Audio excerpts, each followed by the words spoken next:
Right, now that we have quorum, I would like to call to order the Berlin-Boylston Regional School Committee.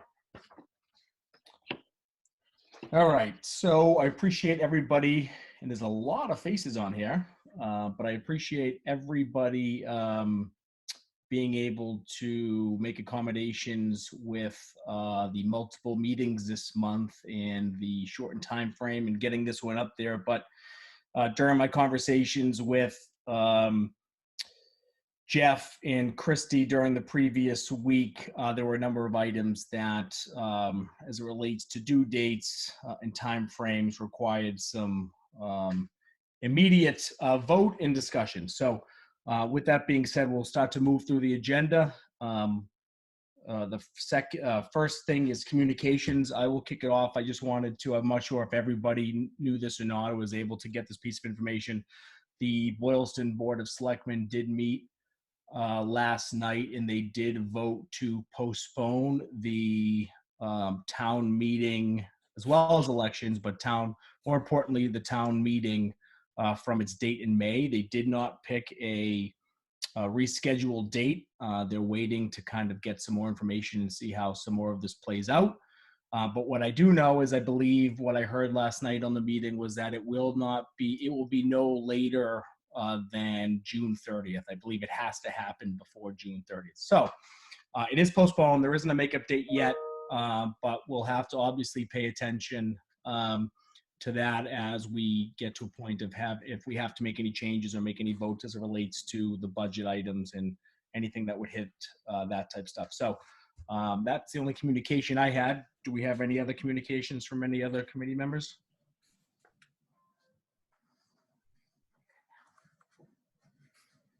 Okay. One thing I didn't see, there wasn't on the agenda, but I just wanted to, we didn't get a chance to do this, but were there any public comments as it relates to an item on tonight's agenda? And bear with me if there are, and I'm not seeing anything, but I think there's a raise hand option, but nothing's popping up to me. So I'm going to assume that everybody is okay and there are no public comments. So thank you for that. Okay, first up on the agenda is Mr. Connery and a report that he's going to provide us as it relates to some of the things that are happening around COVID and some decisions we have to make from a perspective of the committee. So thanks, Bob. Go ahead. Okay, so I'm just going to read. I don't know if everybody had a chance to read this. There's a few things I wanted to update people on. The first is that we've received, I shared this general guidance from the state that they want us to continue paying for contractual services. Came directly from DESI Commissioner Jeff Riley. I sent that as a separate attachment. That said, right now, even with that guidance, it didn't really make it necessarily legally permissible for us to pay. So we've been working through with DESI and other business administrators ways to figure out how to make it legal to pay for them. And I'll talk a little bit about why we want to do that too. So the first is transportation. Now, this was set up so that the Associate Commissioner Jay Sullivan has set up, we've had about 3 conference calls now with statewide school business administrators, and the way that they're recommending we move forward is to gather together as a group by vendor and negotiate with the vendor on a percentage of payment. What percentage of payment they essentially need to continue operations. So we had a conference call with our vendor NRT today. They're still paying their employees. They're still paying their fixed costs, their lease costs for the buses. They have their fixed overhead. They haven't laid people off. They've asked for a payment of 95%. And if we can pay upfront for the next couple months, then it would be 92.5%. I don't know whether, I don't know how much room there is there to negotiate. I could certainly attempt to do that, but I wanted to let you know where this stood. And the way that we would potentially kind of ensure that it's legal is to I'd ask the school committee to adopt a contract amendment that outlines what we're paying, probably why we're paying it as well. My reasoning, which I outlined in the memo, is there's two main considerations, and it's not, while I think it's good overall for there to be continuity, I think we have business reasons to do it as well. The first is that it ensures that we can continue to provide bus services, which we're legally obligated to do as a regional district. If we do not pay this, and we have a lot of other districts not paying it, they likely will go out of business. Or if we specifically don't pay and other districts pay, they could lay off our drivers, and they'll have a hard time getting new drivers. So I think there's some stability of continuity of services that we would get. The other thing is financial. If for some reason they want, if a lot of companies don't pay, a lot of their clients don't pay, or they lay off drivers, they could go bankrupt. NRT is taking the position also that if districts don't work with them to, arrange some payment, they'll consider it breach of contract, and they'll just sever the contract. And we'll certainly consult with Russ on that, but I think what I would say would likely happen is if we didn't pay, we likely wouldn't be going forward with them, or be in a protracted, legal battle. We are paying less than a lot of the districts in the area, and if companies went out of business, we only had one bid. I would expect that we'd see an increase of 10% to 40%, which would be 50 to 200,000 a year over the next 5 years. I think that paying over the next 3 months, whatever that percentage is,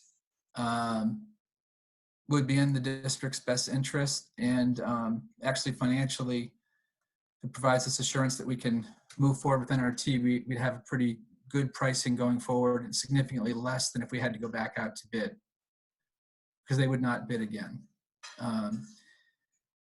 So that's that conference call was, the last conference call was 2 to 4 today. This is still kind of fluid process, but I just wanted to update you on that. I'm curious if there's any feedback on those figures from the school committee.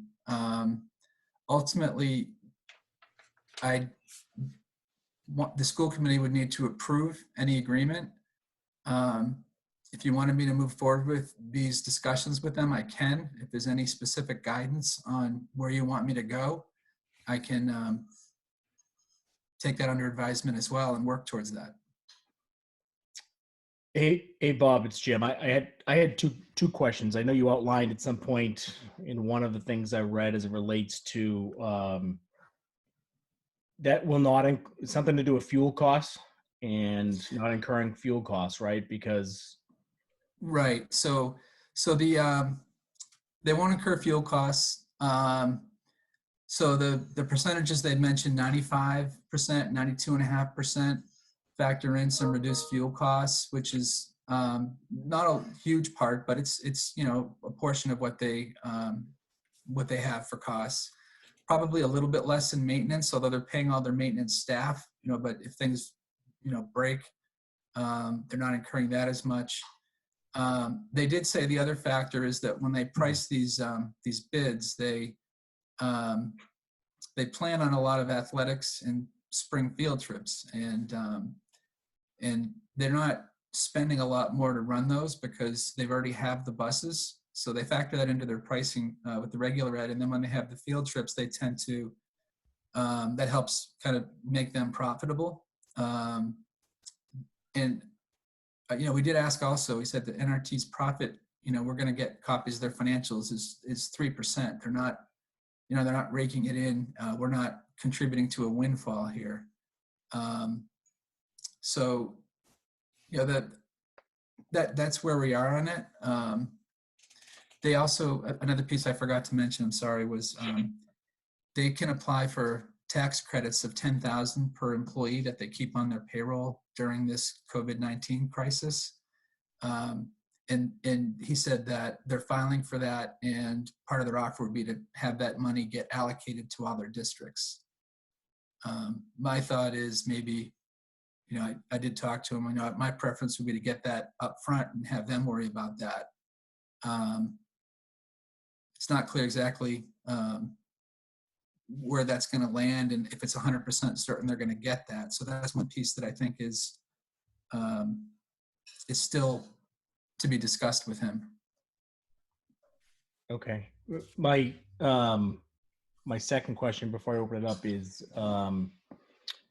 in the event that, say, worst case scenario, we do pay for services, and we do pay for services that aren't rendered, and we provide them 80, 90%, whatever that is. And in the event that they do go bankrupt, and or we do have to go with another vendor next year due to some unforeseen reason, that we don't know about yet, or they can't provide the service if we come back to school, say for a month at the end of the year because of staffing issues, do we have a method to recoup that? Meaning, I can ask Russ on how to, I don't know how that would work, to be honest. That's something I can talk to Russ about. I would think we should protect ourselves. I would think Yeah. we should definitely talk to Russ, because I think we should protect ourselves in the event that we're paying NRT, and somehow when we finally get back to school, whether it's now, September, who knows, they're not our bus company. Right. And I'm not sure it would be looked upon well if we just paid them for services that were never delivered. We do have a performance bond, so I can look into exactly what that would entail, but I think the intent of the performance bond is to, if NRT can't make whole on their, if they can't run the operation, the performance bond is supposed to be used to pay for another vendor. So I would, I'll see if I can look into that part of it and make sure I understand how the performance bond works, and then it would fully cover our costs, or find out what it would cover if it's not fully covering them. So good point. Okay, thank you. Are there any other questions from any other committee members as it relates to the school busing?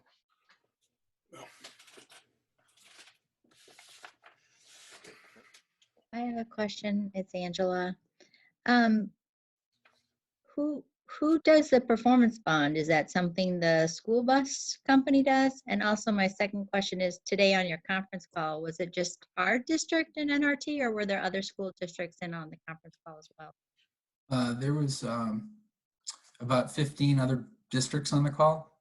I don't know if that's all of their clients, but yeah, about 15 other districts. And I think the ones in this area in Assabet Valley are kind of leaning towards, we should make some payment, maybe discussion about what that percentage should be. But yeah, there was 15 other districts on the call. And the performance bond is purchased by NRT, and it's with an insurance company. It's underwritten by an insurance company. Okay.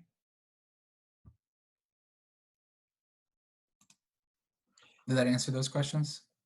Yes, thanks. Okay. Well, I think you can move on to your next topic.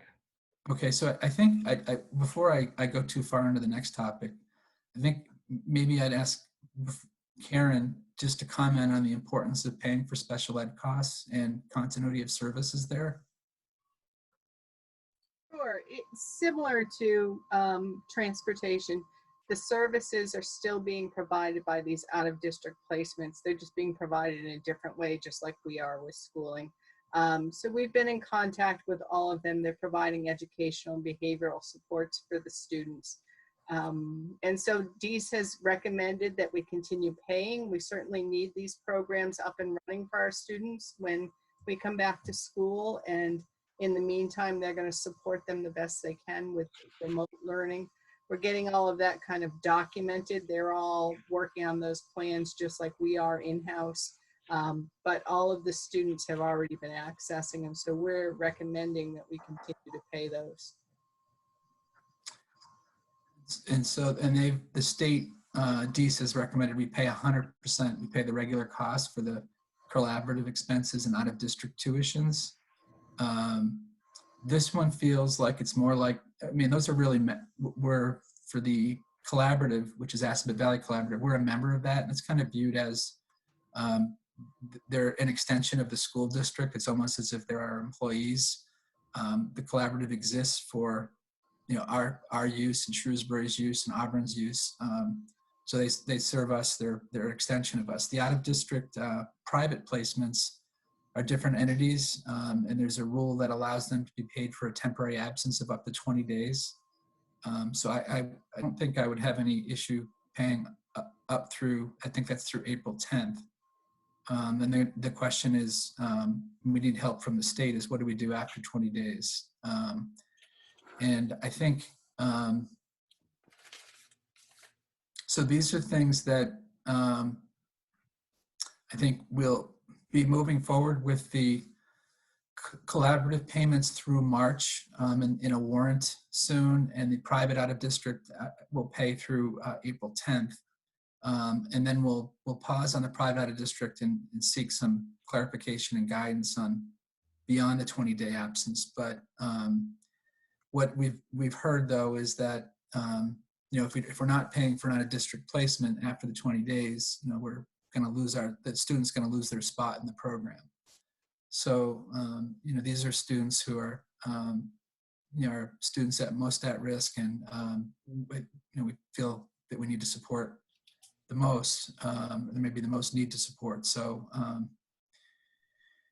the legal aspects of it are challenging for the after 20 days. We'll continue to work on that. So I think with this crisis, like a lot of things, we're taking it day by day. And so what we know we can deal with, we're going to deal with. And then for after 20 days for the private out-of-district placements, we'll have to continue to work with the state and seek more guidance. But you will see warrants that will pay up through April 10th. And so those are the updates. I think that my next item on my report relates to payroll. It's just kind of letting you know that we are continuing to pay for regularly scheduled hours with the exception of the after-school program, which is closed and it's funded by student fees. And for all the rest of the work, we are continuing to pay, and we have, I think, some communications you may have seen. There's expectation of work being done remotely. We've also provided, I can speak to food service specifically. There's training materials from the John Stalker Institute, which does training for food service, that have been posted for the food service staff to access. We're doing our best. Realistically, do we think it's necessarily the most productive? Perhaps not, but we're doing their best to keep people moving forward professionally and providing some benefit to the district while continuing their pay.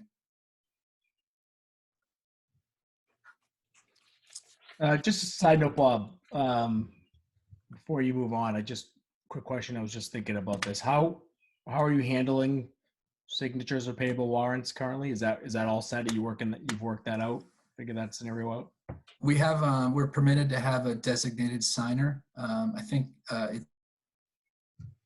it's me. It's either Keith or Angela. I can't remember who the primary is. I think it's me. I think because I just signed them 2 weeks ago. So to sign, and it just needs to be, a copy of it needs to be presented at the next meeting. So anything we get approved in between, so it's going fine.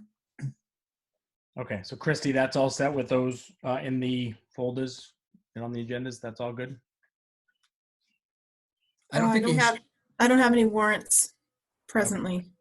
Yeah, I don't know if there's any for tonight. We'll have some for the 14th. Okay.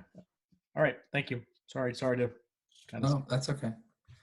The next part just relates to tuition-based programs. Before we sent this communication out to parents, we wanted to share our recommendation related to these two, and I think we plan to move forward. That doesn't make sense for us to continue to bill, in our view, for after-school program and preschool programs that are, some preschool students are paying, others who have IEPs don't need, there's no requirement to pay. with the closure, our thought is we should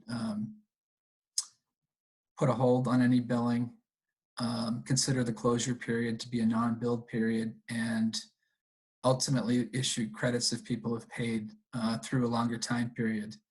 I think some people have, paid in advance for future months, so we would issue credits and prorate them based on the time they attended.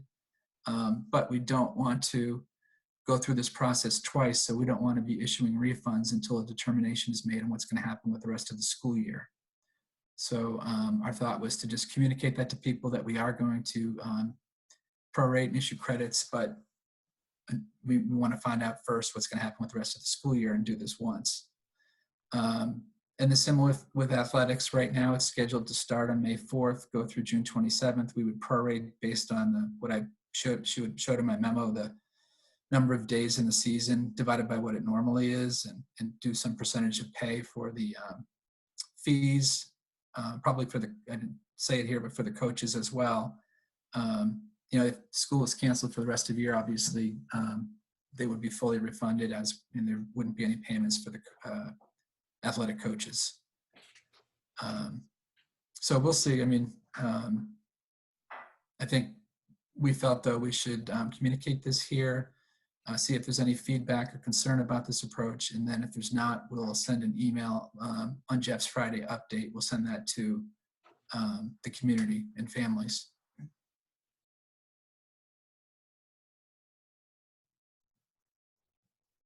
Are there any concerns? No. No concerns. Yeah. Were there any concerns with me moving forward with the bus negotiations? No, none here. No. Okay. No. Just that item with Russ that I would like you to check. I just want to make sure we have some level of protection in there in case of the worst case scenario. Yep. All right. That's my report. Thank you, Bob.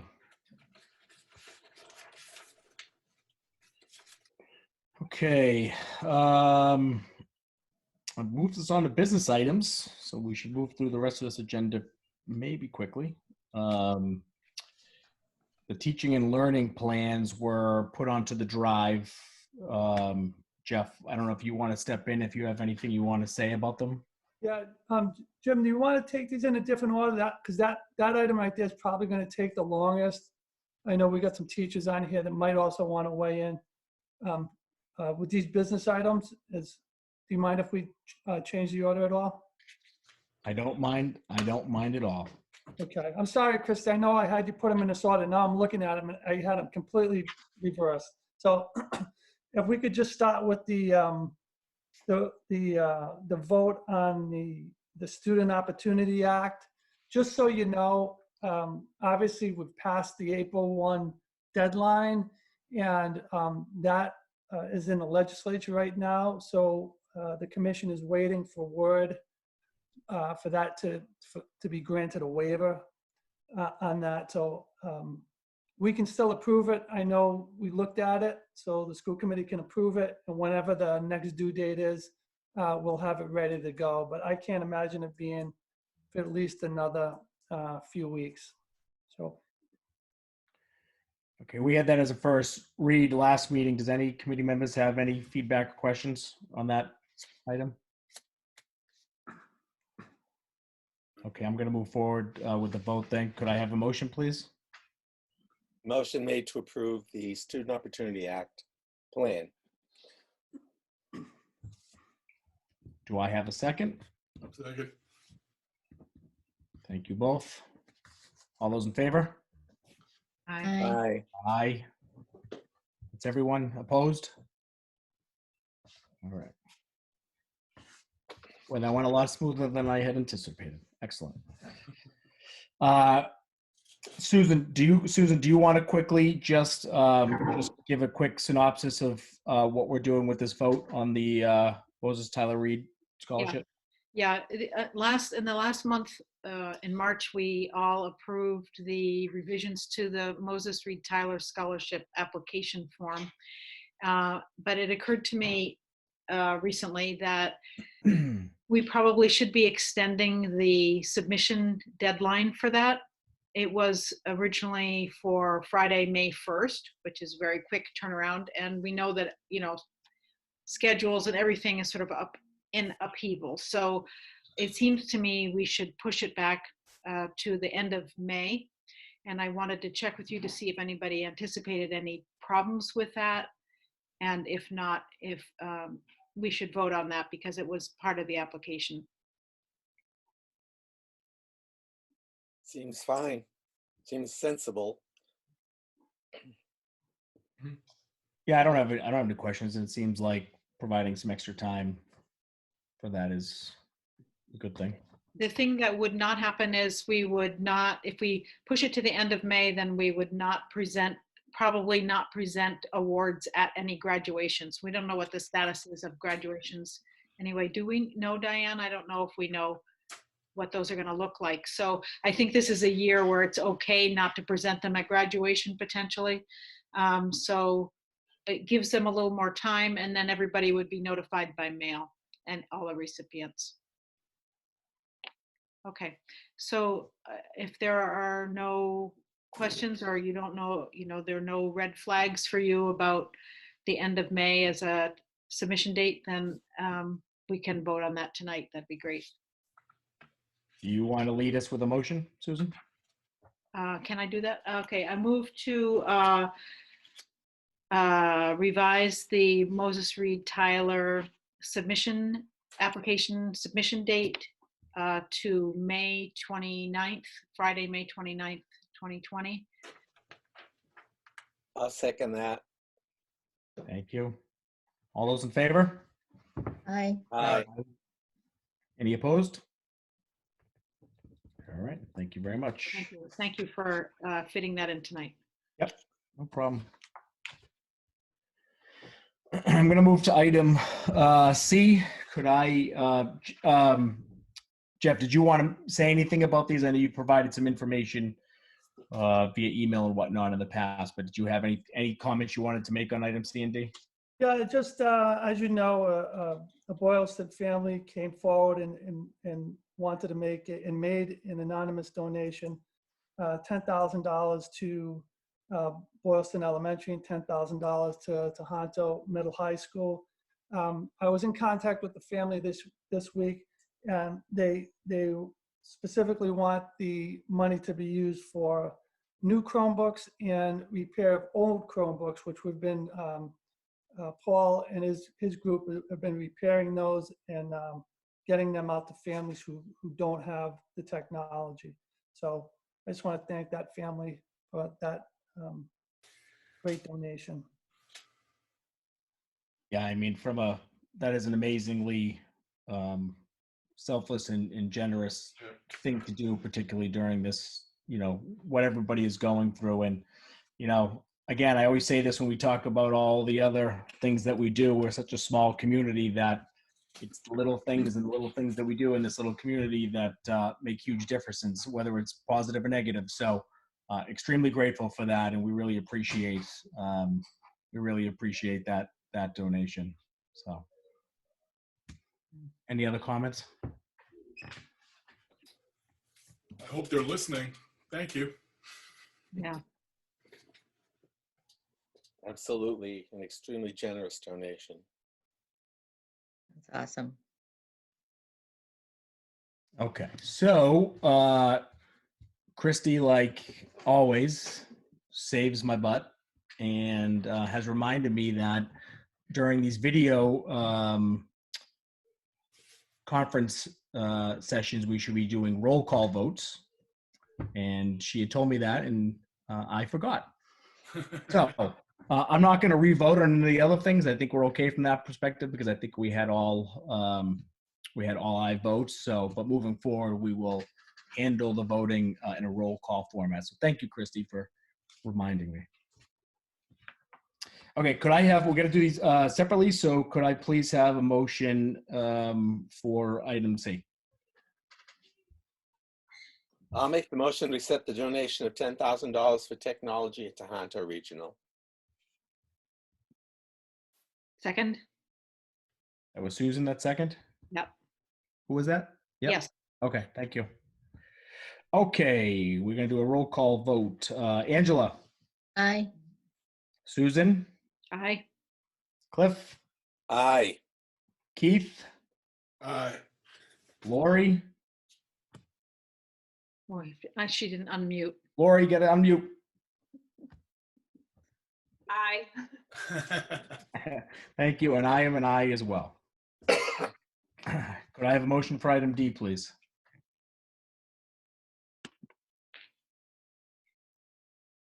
Step up, step up.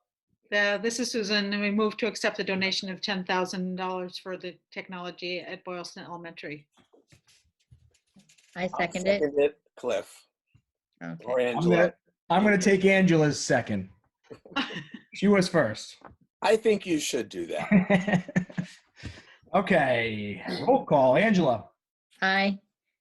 Susan, Aye. Cliff, Aye. Keith, Aye. Lori, Aye. and I am an aye as well. Thank you all. Jeff, you want to talk about item B? Yes. So the proposal to to altering the April vacation, this is a new item on the agenda, but there's been a lot of discussion about this. I've taken a lot of calls from parents who want to know what they're going to do on April vacation, whether they should have their children work through the vacation or they can take a little bit of a break. Obviously, there's not many places to actually go. So we've also talked to the association and administrators, and we thought there was a way that we could sort of meet it in the middle. And so what the proposal would be to work 2 days, work through Tuesday and Wednesday, and take off Thursday and Friday. So it would give a little more consistency to the week and to the new plan. And then it essentially gives a 4-day break to just rest. This has been a very stressful time, I know, for a lot of families and for the teachers and administrators.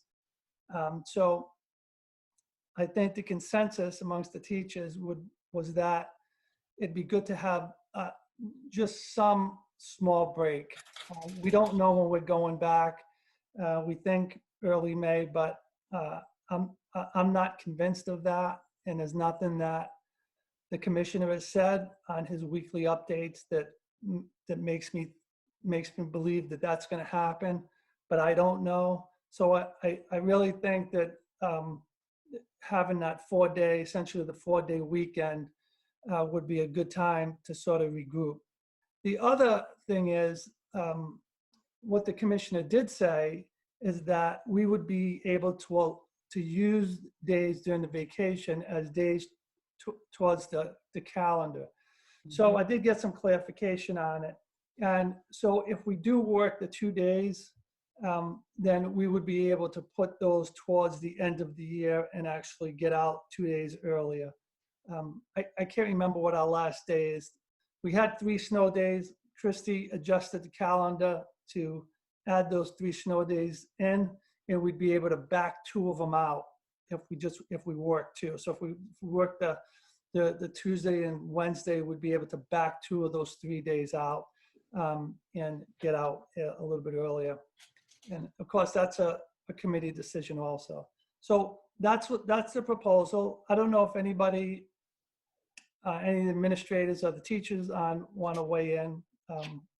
We have talked about this. So that's the proposal.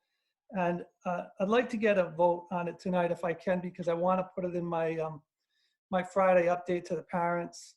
I know I have taken a few calls from parents who are curious about this April vacation piece. So questions? Well, this is Susan. My question would be, when would be the last day of school? I am curious where we land when we make these changes. So I don't know, I guess we would look for an email or something from you, because you don't know that tonight, is that right? Yeah, I don't have the calendar in front of me. I don't know if Christy has it. Jeff, if we go to our 185th day, as of right now, our last day would be June 20th.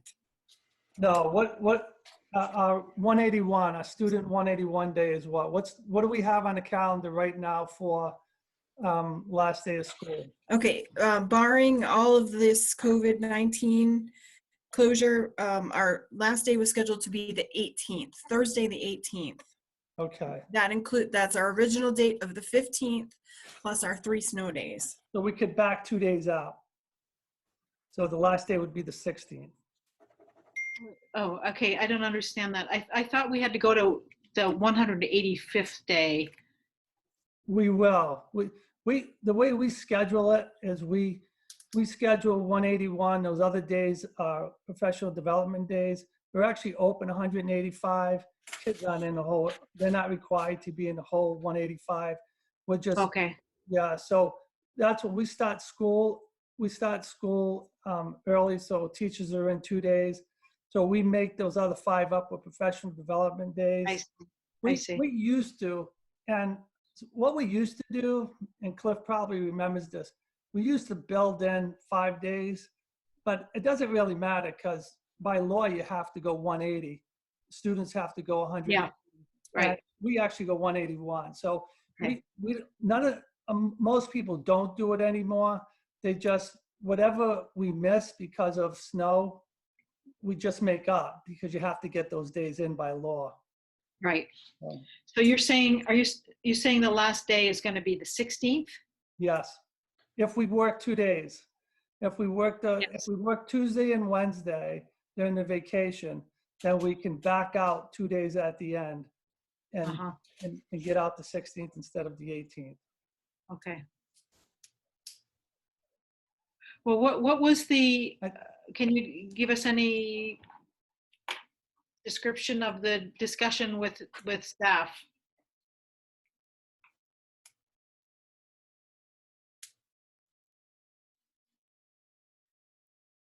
Did we lose Jeff? Yeah, he's frozen. He is frozen, man. Yes, he just texted me and said his Wi-Fi, he dropped his Wi-Fi, or his Wi-Fi dropped him.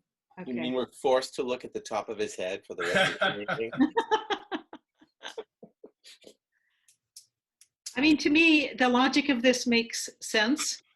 I like the idea of, I mean, part of me is like, let's get these learning plans, this up and running and just get some routine in place, some predictability to students' days and teachers' days. But I also can see the merit in saying, let's take a 4-day rest where we're not thinking about this at all and just put it all aside and come back to work fresh after that 4-day stretch. I think it's a good compromise. Yeah, I would agree. I think it's a good compromise. As long as everyone's on board. My wife's not going to like it, but that's okay. I see Jeff's not on there. I know he said to me that sometimes the days at the end of the school year don't necessarily have as much value, and this provides continuity at a time when kids are probably struggling a bit to gain traction. I don't know if the principals or Carol or anybody wants to chime in, but I think that's what Jeff's view is. Yeah.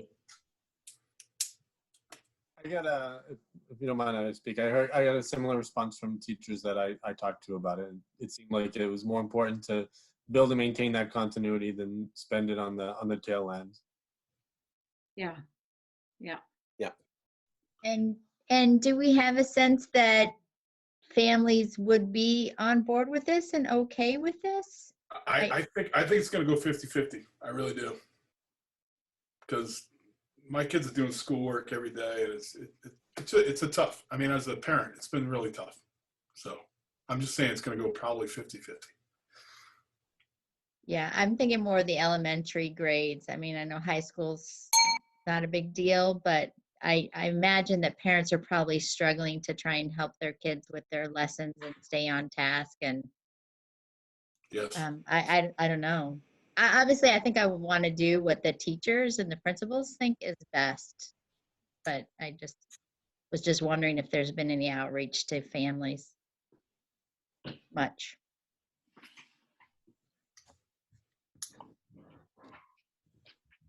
Can Jeff hear us at this point?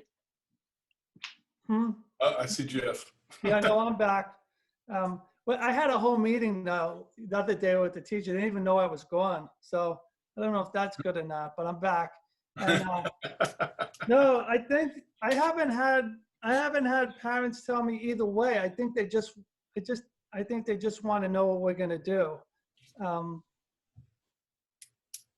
You know, I guess in my discussions with the teachers and even on the superintendent's listserv, it's pretty much split down the middle. Some want consistency and they think they can just move through it.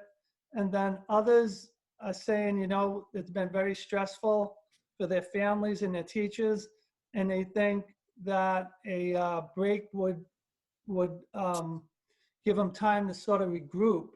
And so, you know, when I was thinking about it, I'm thinking, okay, well, this is sort of, you know, this is a good compromise because, you know, there's a holiday in there and then we could just split it. Again, there's nowhere to go anyway. So this is all, I mean, it's either, you know, it's just that your children won't have to be on that day. So as I said to the teachers, I'm not wed to either of these things, but you know, it has been kind of stressful. You know, Jeff, just, is there a way to? I fall in the bucket of. I think Angela mentioned it, which is, you know, I think the most dramatically impacted. You know, if the teachers really felt that a longer break was required, you know, I would tend to probably lean in the direction of supporting the teachers from a mental health standpoint and all that good stuff. But my question is there a way to format the education during those 2 days that allows it to be more in line with doing something that is, you know, maybe less classroom-like structured, but more outside learning, right? Many kids are losing, you know, field trips and stuff this year. Is there a way to structure the education so maybe it's not as high pressure as, and I think we lost Jeff again, so I'm probably talking to a blank screen right now. He's lost again. I'm saying this to the committee. I mean, I don't know if in the principals.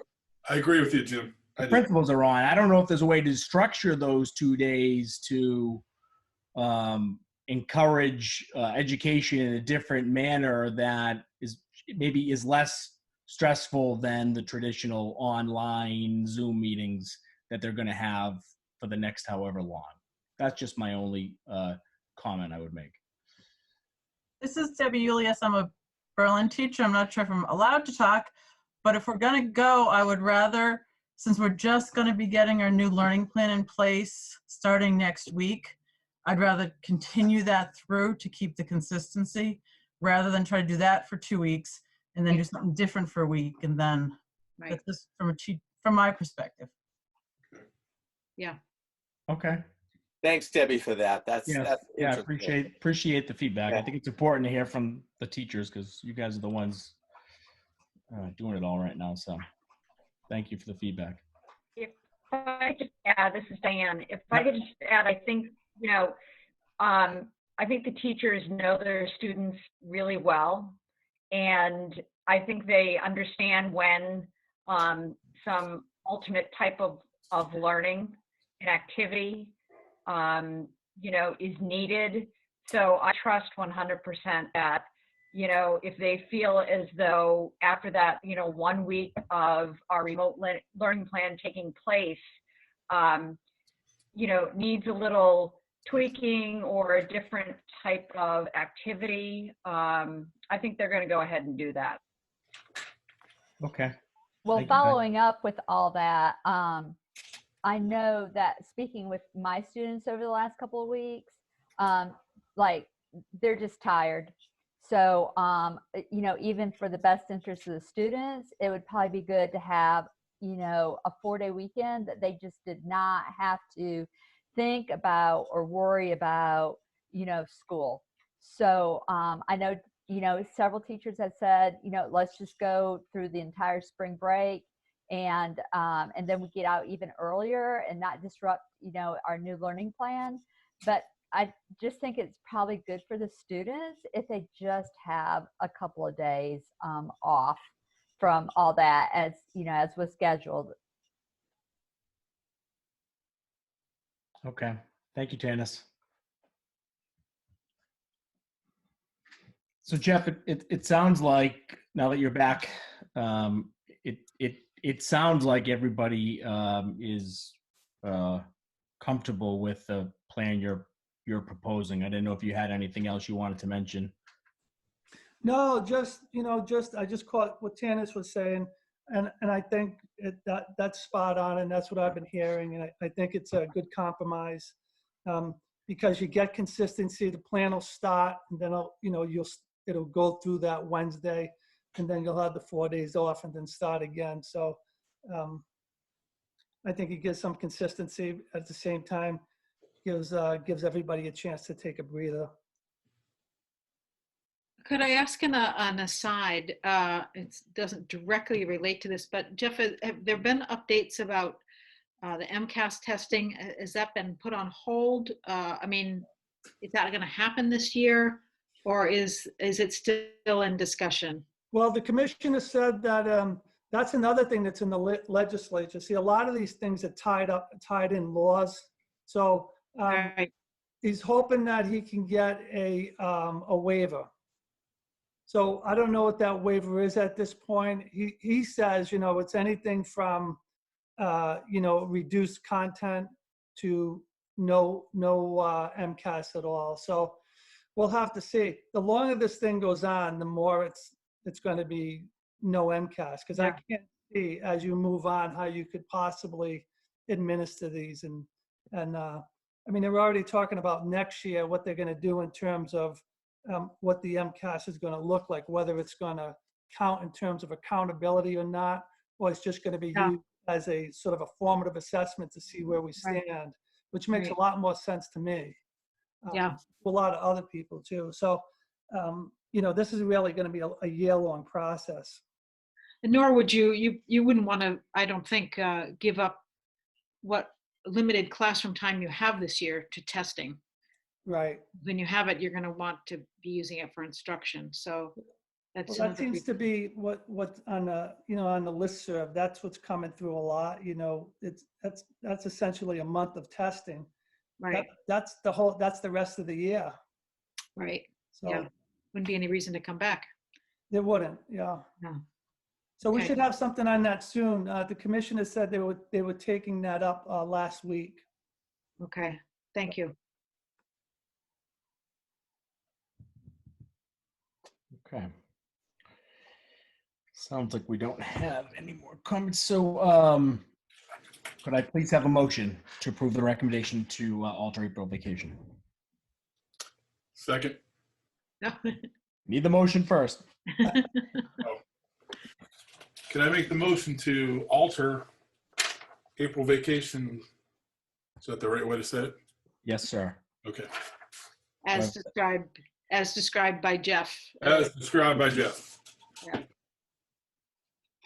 All right, I'll second that. That's Angela. Thank you, Angela. Okay, roll call vote. Angela? Aye. Susan? Aye. Cliff? Aye. Keith? Aye. Lori? Aye. And I'm an aye as well.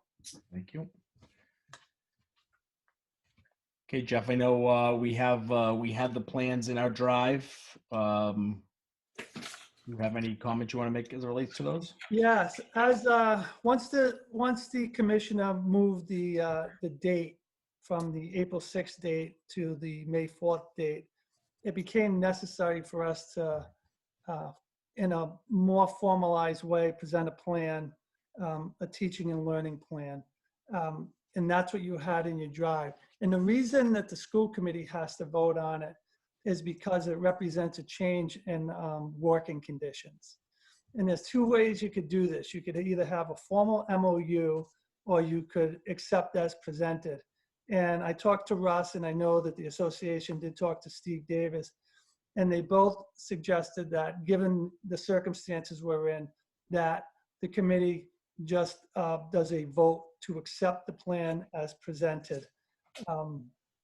So what will happen, and Carol has sort of led this effort, and worked with the association along with the principals. So what will happen if there's a vote tonight to accept this? We will send it out to the families tomorrow morning, and once they get it, I would send out a school messenger, just kind of outlining what happened, that this was voted on, and just sort of a quick overview of the plan, and let them know what's going to happen in the next 2 days. This plan would, if it's voted tonight, will be scheduled to go into effect Monday. The reason why we did this is one of the advantages we have at being a small district is that all of our teachers are able to contact in some way our families, which I think is great. So what we do is send it out tomorrow, and there's some general guidelines in terms of the scheduling. We would let the families know that between tomorrow and Friday, all of the teachers would be in contact with the families to outline with them what their schedule was going to be in terms of interacting with the students. So that's sort of the process we've laid out. I don't know if Carol or any of the teachers or any of the association want to weigh in on more in terms of the content of this. I do want to just add to some of the things that Jeff had to say. So we base this this plan on the recommendations of the Commissioner of Education and his March 26th memo to all of us. And then we took 31 educators on Tuesday, and that came from the Berlin-Boylston Educators Association.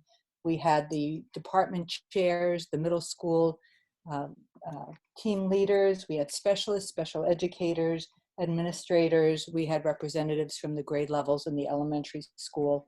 So this was truly a whole group effort that involved a lot of collaboration and compromise, and to accomplish this by Friday was really quite a feat. So I want to just give credit to all of these folks on the staff for their efforts. They truly spent a lot of time considering, you know, what were the priorities here, and I think that they took into account the students first and foremost, and trying to find a balanced way to approach this plan so that we gave children time, you know, and live conversations with teachers, in part for the academics and in part to be able to have that kind of social interaction with their teachers and their classmates, which was really, we're hearing is so key to these children who are isolated for the most part from one another. I think we're looking at a plan that was balanced, that was clear and functional. I think it allowed for a lot of flexibility, to your point, Susan, before about the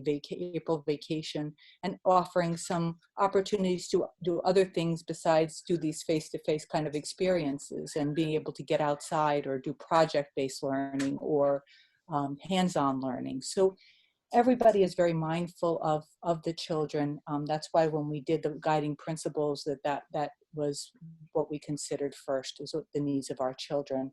I don't know if, you know, I think that it speaks volumes to the fact that the Berlin-Boylston Educators Association was so supportive, and we were able to resolve this plan and move it forward without an MOU, and that we are just going and committing to supporting one another through this process that's really so new to all of us.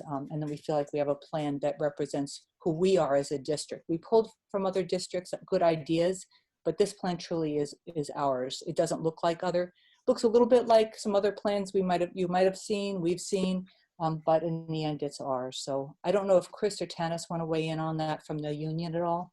If I could just jump in for a second. One of the things I want to say is that the administrators and the teachers, they put this together in about 2.5 to 3 days. So they really worked hard to get it done. And one of the things you'll notice as you go through it is the way the schedules are set up, sort of an every other day schedule. And the reason that was done is I thought we really had a great opportunity to not do the same old thing, to engage in some project-based work.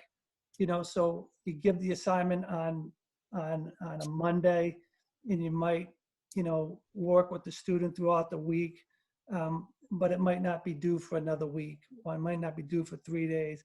So a move away from things like worksheets and that kind of stuff, and focus on some things that we really never get the opportunity to do when we have some of the constraints that we have during the year. So I really think they put together a great plan. And I think when we see the kind of lessons that are derived from this, I think they're going to be things that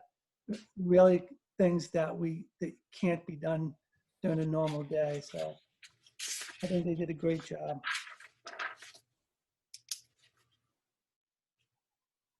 Does anybody from the association want to weigh in on this? I don't know. I know there's some teachers on here.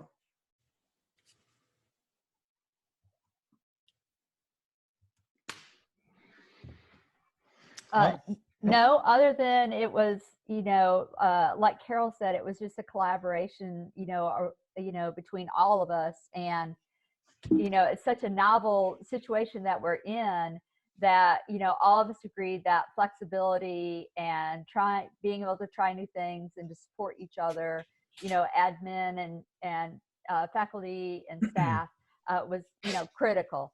So when we felt that this plan, that we put together is going to do that. So so we're hoping for the best. We'll see. Thank you. I'm wondering if the teachers and the families have the resources they need to make this happen. Well, one of the things that's built into the plan is that even if you don't have, well, some of the teachers, for example, said, we don't want to do the online thing. We want to be able to contact, maybe call the families. I know some of the elementary teachers have done that. So it's not totally reliant on technology. And my hope is that, and again, I think the teachers could weigh in, but my hope is that it's not something that relies solely on technology. We're getting that stuff we're getting the technology out to the families, but I've dropped out of this meeting 3 times, and so and I'm the only one here right now. So I can imagine if you're a student trying to interact with a teacher, and how frustrating that would be. So I specifically didn't want it to be a plan that relied on only technology. If you don't have the technology, you can't do it. I mean, I think it's a little different with the older students and maybe some of the like an AP class and things like that. But I didn't want it to rely on that. So I'm hoping it doesn't. I'm hoping that no matter who you are, you can access this. And I think the answer is, I don't think we know. I think we've built in enough flexibility that students don't have to interact directly with the teacher every day, except for things, maybe for help, but not directly. So I'm hoping with more project-based work that teachers are guiding the process rather than just talking at the kids day after day. But I don't know the answer. I don't know if that's going to happen. I hope it does. Mm-hmm.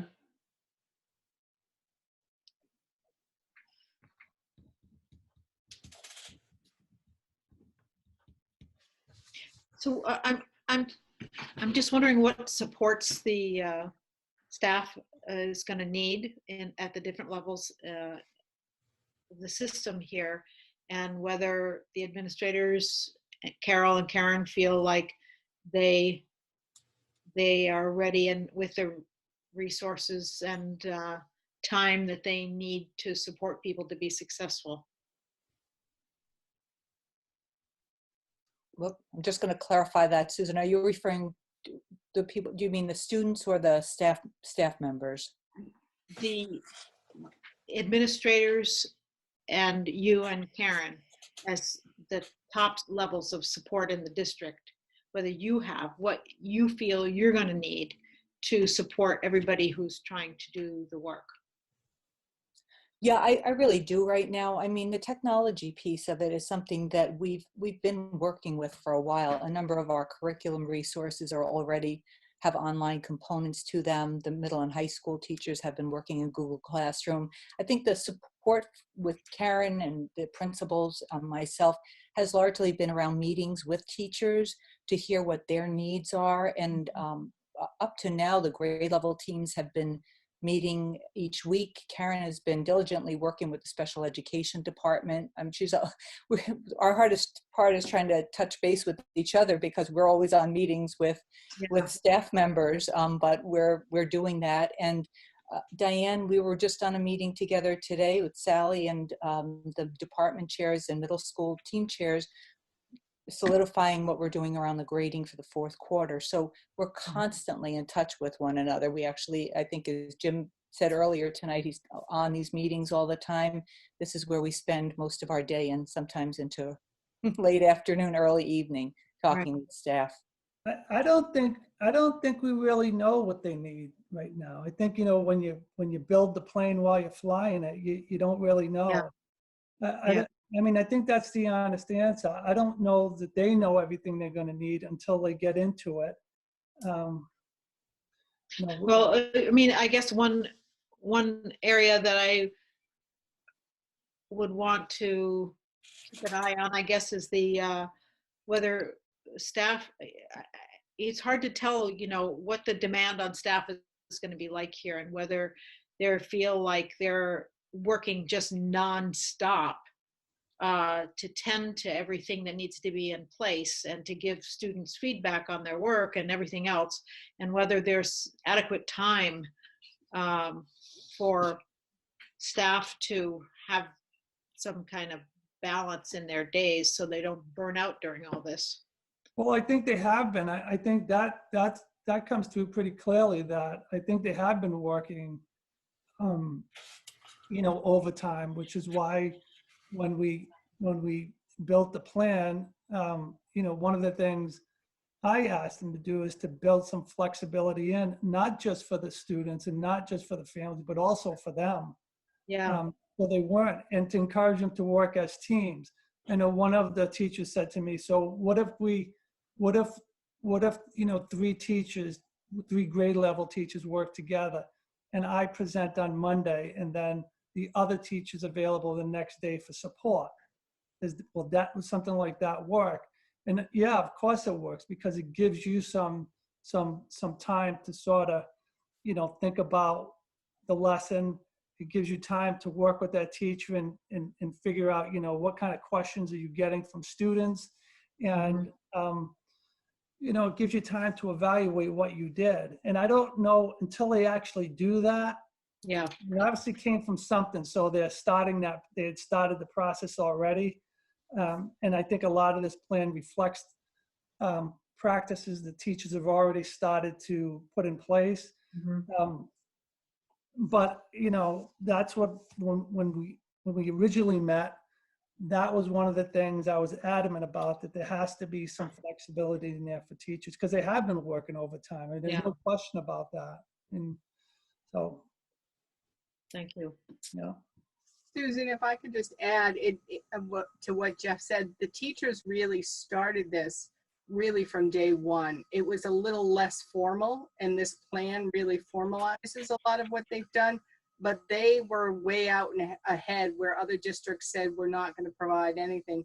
So we were already in great shape when we started putting this plan together. We already kind of knew what was working and what wasn't working, and that helped a lot. And then all of the staff were part of creating this. Yeah, and so I think it came from them for a good part of it. That's great. Good to hear. You know, the other thing is, you know, one of the guiding principles that I'm sure went into the document is that we don't know if we're going to be back in May.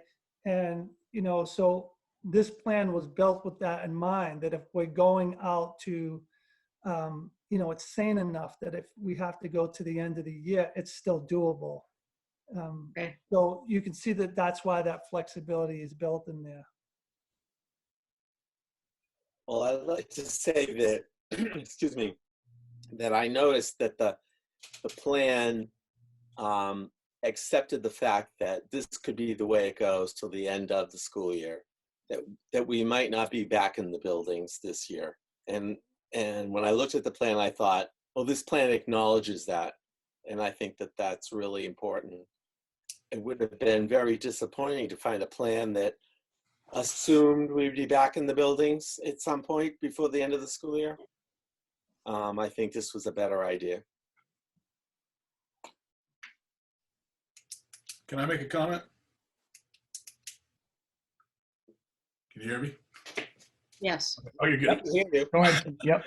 I've been doing online lessons for my business. And I've been very fortunate to not take a huge hit. But I will tell you that all the surrounding towns, from kids that I teach from other districts, they just started work last week. So kudos to you guys. They just started last week. So.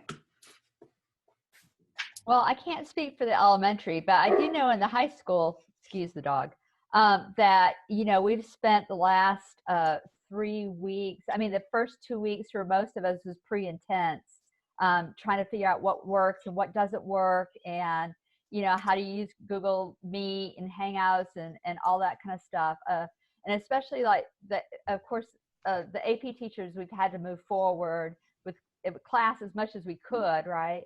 So I think at a high school level, most of us have, in the last 3 weeks, figured out what works and what doesn't work. So we're hoping that going forward, that things are not quite so intense. So of course, for us old people that have to learn how to grade papers on their computer screen, that might be a little bit of a challenge. But I think other than that, I hope that, you know, we've all, or it seems like we've all kind of figured out, you know, how to negotiate this. So, but of course, you know, you never know what's going to come up.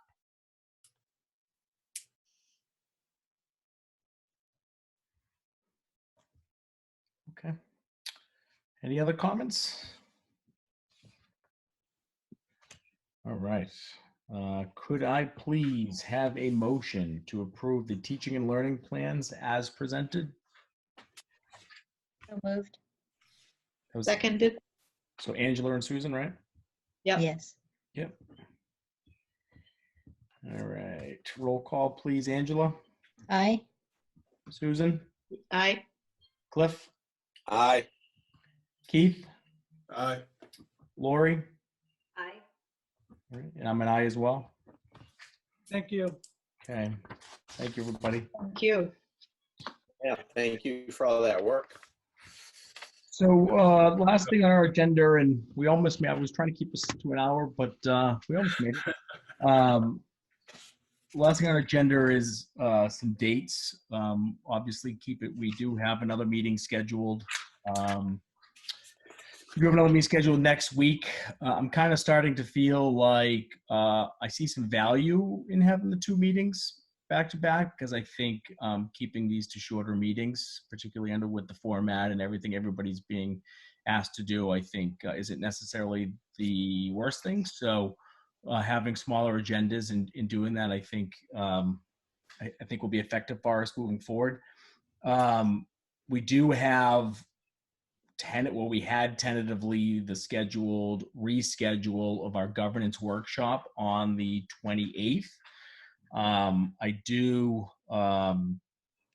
have not talked to Dorothy as it relates to what her current situation is and plans is, and I want to get some feedback from her if she is doing any of those virtually currently and how they're going. But I did want to quickly solicit feedback from committee members as it relates to their feelings as it relates to making that 28th happen and doing it virtually. Do we feel like we need to get that in at that time? Or do we feel like the governance workshop type activities may not fit this format? But I'd want to gain some feedback so that I can have sort of an understanding where the committee's at when I speak with Dorothy. So the only thing that I have a question about is, do we have guidance from the state in regards to superintendent evaluation, given the situation we're in? I thought I saw something somewhere. It just came up this week. Yeah, I wouldn't say that it was earth-shattering in the sense that I think what I took away from it is that we can still be evaluating the superintendent on how he's managing all of this, right? This doesn't really change evaluating his leadership. What it could change timelines depending on what our original timelines were. But I think that we can pretty much go straight ahead. Jeff is providing plenty of evidence along the way. What he may not, I don't know, Jeff, I'd like to hear your thoughts. Are you still here? Yeah. About whether you feel you have the capacity to prepare an end of year report like you usually do for the must be the May 19th meeting. Is that right, Cliff? Does that sound right? At this point, I can't recall. Yeah, actually it may be. Do we move it to June? The final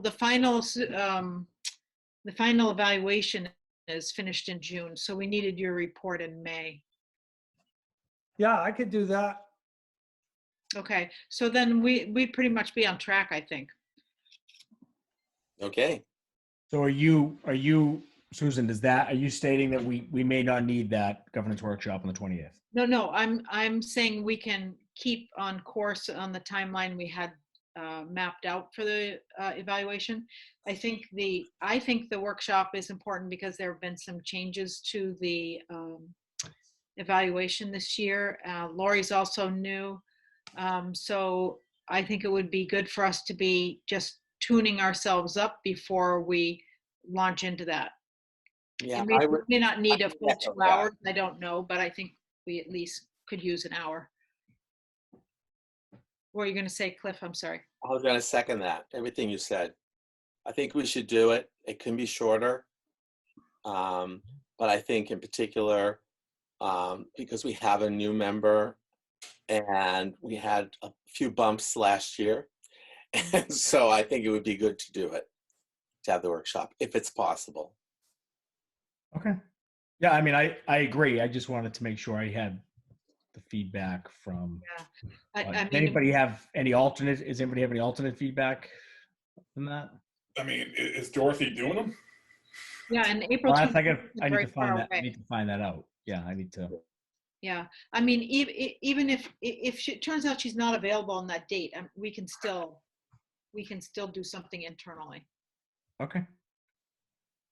Okay, so we'll keep that date. Yep. That's what I'm hearing. I'm guessing Lori's going to appreciate it if we do it. It's a little overwhelming. I think one thing I can be doing in the meantime, Jim, is I still have these hard copies of the evaluation materials, and I could just bring them by, I guess, deliver them to people so that you have a copy you can be looking at between now and then. Would that be useful for people? Sure. If you're willing to do the driving. Yeah, it's not that far. I can find you, then I'll know where you live. Yeah, I think that would be good. It'd be good to have the hard copies too when we're talking about it on the 28th, whether Dorothy's with us or not. Okay. Yeah, these virtual meetings are really outstanding. I say it with my tongue firmly planted in my cheek. So a hard copy would be great. Okay, will do. I'll do that. Okay. All right. Last two things I wanted to do just before we close up shop for the evening. If any of the committee members has feedback as it relates to this evening's the way it proceeded and how everything went, please send that directly to me directly, and obviously not the whole committee. But if you have any feedback on how to improve on it or change anything, I would love that as we have a meeting obviously next week, and I can work with Christy and whomever to make any changes we need to. So if there is any feedback, please send that off to me. Lastly, what I want to do is I just want to thank everybody. I want to thank obviously Jeff and the administration team for all their extremely hard work that they're doing during this challenging time. I want to thank all the teachers and any of the teachers that are on here now. Please convey the message that we're very thankful for all the hard work that you guys are doing. We know I live with a teacher, so trust me, she's working harder than I am. I feel like it's a little opposite thing going on in this household these days, but I know all the hard work that is going on, and we really appreciate it. And I especially appreciate you folks, you teaching staff that joined us here tonight, because I'm sure you had a long day and now you're doing this, and I'm sure you'd rather be doing some other things with your family. So I want to thank you all for coming. I want to thank Christy. Thank you for setting all this up. Brittany, thank you for what you're doing. Ken, Mr. Cleveland, thanks for joining. And then thank you, everybody, committee members, everybody, for your, I thought this went pretty smooth, and thank you for your professionalism and the courteousness of kind of everything that's going on. And I think this went really great, so I want to just thank everybody. So. Yeah. Ditto. All righty, that'll do it then. So could I please have a motion to adjourn the Berlin-Boylston Regional School Committee? So moved. I'll second it. Thank you very much. And we'll do the roll call vote because I will go all the way out. Angela? Aye. Susan? Aye. Cliff? Aye. Keith? Aye. Lori?